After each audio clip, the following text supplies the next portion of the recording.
বাইরে থাকলে বয়ান এতক্ষণ শোনে নাই, ঠিক আছে, কিন্তু জিকির শুরু হলে তো বাইরে থেকে দৌড়ে মোমেনের কাতারে বসানো। আগুনের কাছে গেলে তো শরীর গরম হবেই। মুমিনের মজলিসে বসলে যার ঈমান দুর্বল আছে, ওর ঈমানের মধ্যে আল্লাহর মায়া পয়দা হয়ে যাবে। এখন আপনার ঈমান কতটুকু এটা বোঝার জন্য আগে নিজেকে চিনতে হবে।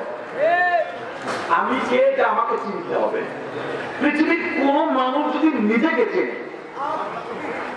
যদি নিজেকে চিনতে পারে, ও জান্নাতি। যে নিজেকে চিনতে পারে ও কি কথা বলে না, বলবেন না কেমন আমি কি চিনি না, না তুমি তোমাকে চেনো না। যে নিজেকে চেনে তার অবস্থাটা এমন হবে, আমি আসলে কে, আমার পরিচয় কি, এত তাপত, এত ক্ষমতা, এত সম্পদ, এত সম্মান, এত পদ পদবী, এত প্রতিপত্তি, আধিপত্য, আমার এত পাওয়ার।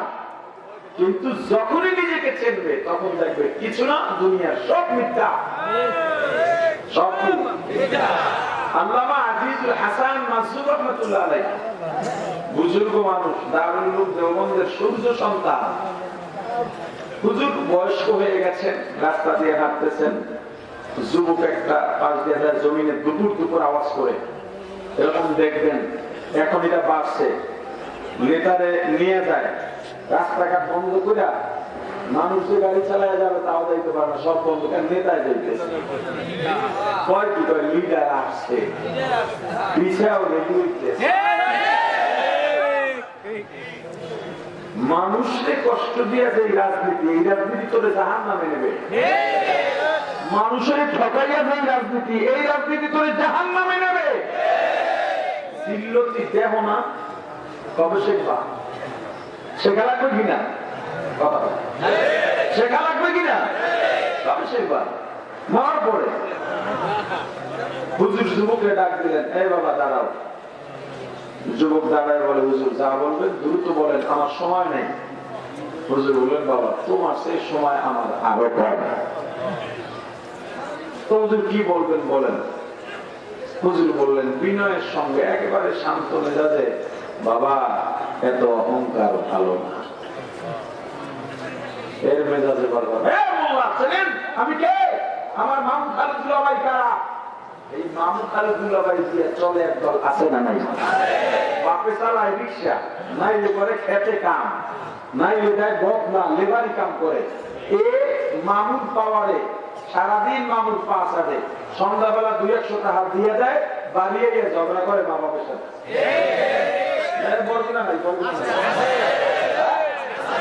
বাড়ি হিন্দুর পরে আর বিশাল নেতা, নেতা। এই মামু খালুক জোর দেখাচ্ছে কোন সময় করে, তোর নিজের পরিচয় দেখ না। তোর মামু কি করে, আমার কি দরকার? তোর খালুকে আমার জানা কি দরকার? তোর দুলাভাইকে আমার জানা কি দরকার? তুই কে সেটা বল। হুজুর শান্ত মেজাজে বললেন, বাবা রাগ করো না, তোমার মামু খালু দুলাভাই আমি কিছু চিনি না, তবে তোমাকে চিনি। আমার এই মানুষ চেনে আমার দুলাভাই দিয়া। আপনি দুলাভাই দিয়ে চেনেন না, আমারে চেনেন, আমার সঙ্গে তো আপনার আগে কোনোদিন দেখাও হয় নাই, কয় না হয় নাই।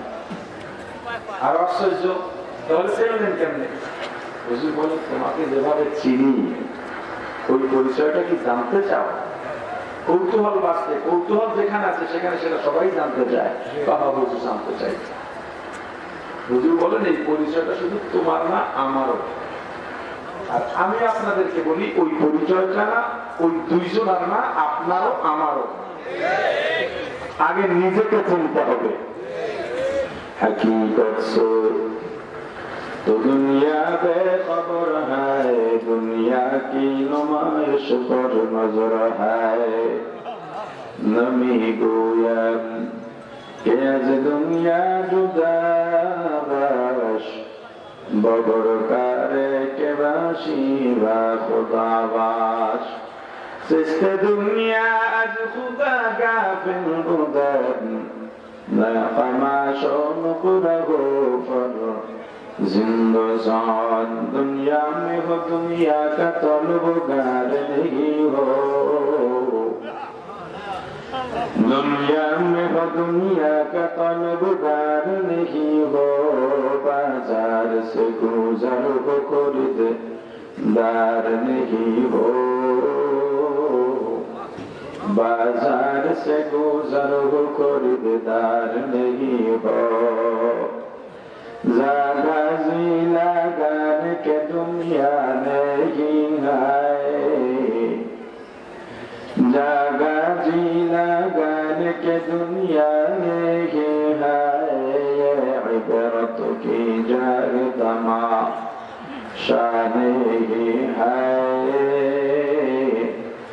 ये इबरत की जगह तमाशा नहीं है, ला इलाहा इल्लल्लाह, ला इलाहा इल्लल्लाह, ला इलाहा इल्लल्लाह, ला इलाहा इल्लल्लाह, ला इलाहा इल्लल्लाह, ला इलाहा इल्लल्लाह। প্রাণের ভাই আমার আজিজুল হাসান মাজুর রহমাতুল্লাহ আলাইহি বলেন, যুবক তোমার পরিচয় শুধু একার পরিচয় না, এটা তোমারও পরিচয়, আমারও পরিচয়, দুনিয়ার সবার পরিচয়। বাবা পরিচয়, যেই পরিচয় তোমাকে আমি জানি, যেই পরিচয় তোমাকে আমি চিনি, শোনো তোমার আমার জন্ম এক ফোঁটা নাপাক পানি দিয়া, কি দিয়া জন্ম? এই যুবক, ফাইভ স্টারে ঘুমাও, 10 তলায় ঘুমাও, লিফটে ওঠা নামা করো, তোমার জুতা পলিশ করবার জন্য কর্মচারী আছে, তোমার বিছানা বিছায় দেওয়ার জন্য কর্মচারী আছে, এমনকি তোমার বাথরুম পরিষ্কার করে দেওয়ার জন্য কর্মচারী আছে, তোমার খাবারের পরিবর্তনগুলো পরিষ্কার করার জন্য কর্মচারী আছে।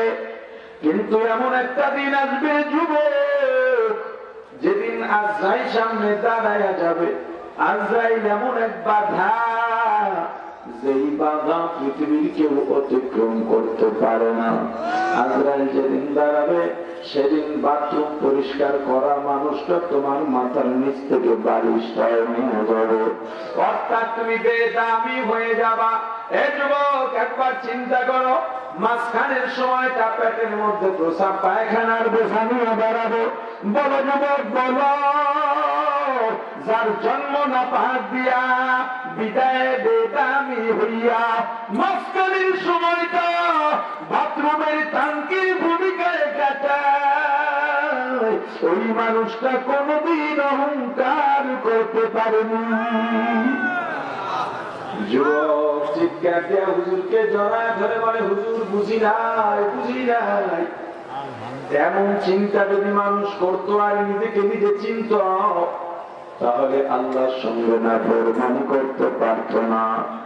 ও ভাই, তুমি মুমিন দাবি করছো, কিন্তু জিকির তোমার ভালো লাগে না, বরং জিকির নিজেও করো না, অন্য কেউ করলে তারও সমালোচনা করো। অথচ মুমিনের কাছে সবচেয়ে মজাদার লফজ ছিল লা ইলাহা ইল্লাল্লাহ। জিকিরের মাধ্যমে কলব যতটা পরিবর্তন হয়, অন্য কোন আমল এমন কার্যকারী নাই, সঙ্গে সঙ্গে কলব পরিবর্তন হয়ে যায়। রশিদ আহমদ গঙ্গুহি রহমাতুল্লাহ আলাইহি জিকির করতেন মাটির মধ্যে কবরের মতো বানায়া, যেই ঘরে মুরাকাবা করতেন, জিকির করতেন, ওই ঘরে আমি ঢুকেছি।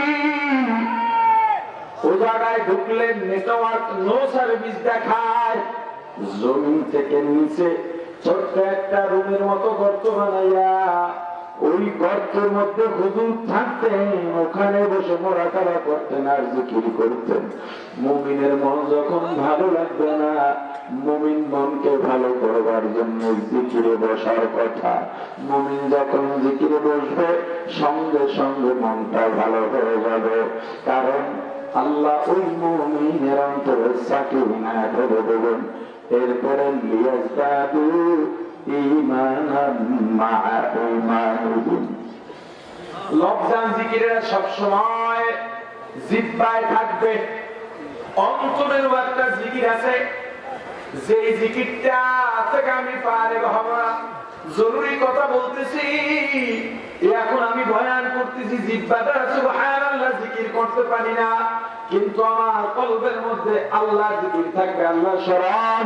তুমি দোকানদারি করে কাস্টমার গেছে, কাস্টমারের সঙ্গে লেনদেন করতে কথা বলা লাগে, তোমার অন্তরে থাকবে কি? জোরে জোরে কি থাকবে? যাদের অন্তরে সবসময় জিকির থাকে, যত কাজ করুক না কেন দেখবা মাঝে মাঝেই বলে উঠে মাঝে মাঝেই বলে উঠে কারণ ও যখন দোকানদারি করে চিন্তা করে দুনিয়ার তাগিদে করে এগুলো আসলে কিছু না। সন্তান এসে বাবা বাবা বলে জড়ায় ধরে, সন্তানের প্রতি মায়া, সন্তানের সঙ্গে কথা বলে খুনসুটি করে, আবার হঠাৎ করে ভিতর থেকে শব্দ এসে করে কি করলাম এই জীবনে, এই সন্তানের জন্য এত মায়া, এই মায়ার কোনো দাম নাই, এই সন্তান আমার কোন দিকের কোন পর্যায়ের আপন কেউ না। আর ফেরার জিকিরের মধ্যে, আমলের জিকিরের মধ্যে সবচেয়ে বড় জিকিরের নাম নামাজ। কি বলেন? নামাজ এমন এক ইবাদত, এমন আর কোন মাধ্যম নাই যেই মাধ্যমে আল্লাহর এত কাছাকাছি যাওয়া যায়। নামাজের মাধ্যমে আল্লাহর এত কাছে বান্দা চলে যায়। এই যে ঘরের সারক, যেটা কেটে ফেললে মানুষ আর বাঁচে না। আল্লাহ বলেন নাহনু আকরাবু ইলাইহি মিন হাবলিল ওয়ারিদ। বান্দা তোর ঘরের সারক যেখানে তার চৈত আমি তোর নিকটে, কিন্তু নামাজ বান্দাকে আল্লাহ আরো কাছে নিয়ে যায়। এই নামাজের জিকির যখন তুমি দেখবে একজন নামাজ আদায় করে, তোমার মধ্যে আল্লাহর মহব্বত পয়দা হয়ে যাবে। নামাজের জিকির তুমি দেখতেছো অথবা তুমি নামাজে দাঁড়ায় গেছো, তোমার ভিতরে আল্লাহর মায়া বাড়া শুরু হবে, কারণ নামাজের মধ্যে বান্দা আর আল্লাহ, এর মাঝে আর কেউ থাকতে পারবে না। নামাজে দাঁড়ায় আল্লাহর প্রতি মায়া বাড়া শুরু হয়, মায়া বাড়া শুরু হয়, কিন্তু আমাদের নামাজ